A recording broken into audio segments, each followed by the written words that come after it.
China के हवे माल गाल चाट जनी हो।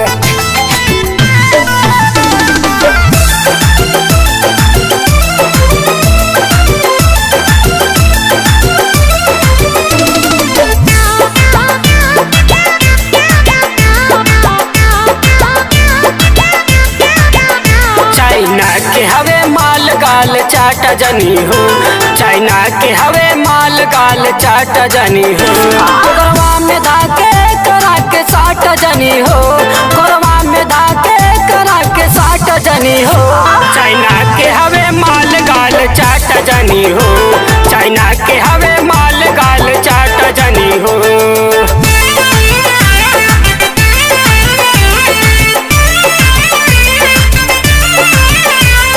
Recording mixing Shri Ram ji recording studio Phulpur Prayagraj.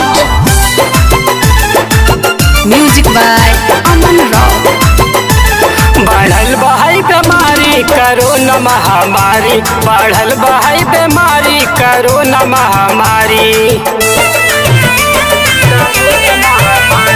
बढ़ल बहाई बीमारी कोरोना महामारी। बढ़ल बहाई बीमारी कोरोना महामारी। दिलवा के अपना ऐसे तू डांट लाना हो। दिलवा के अपना ऐसे तू डांट लाना हो। चाइना के हवे माल गाल चाट जनी हो।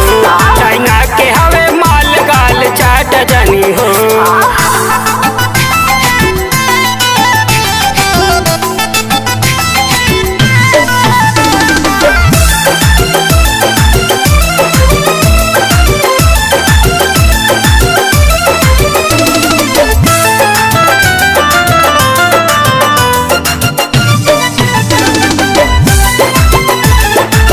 म्यूजिक बाय अमन राव।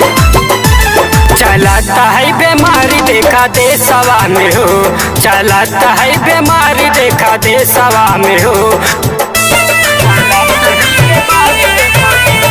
चलाता है बीमारी देखा देशवा में हो। चलाता है बीमारी देखा देशवा में हो।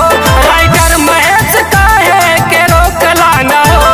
राइटर महेश काहे के रोक लाना हो। चाइना के हवे माल गाल चाट जनी हो। चाइना के हवे माल गाल चाट जनी हो।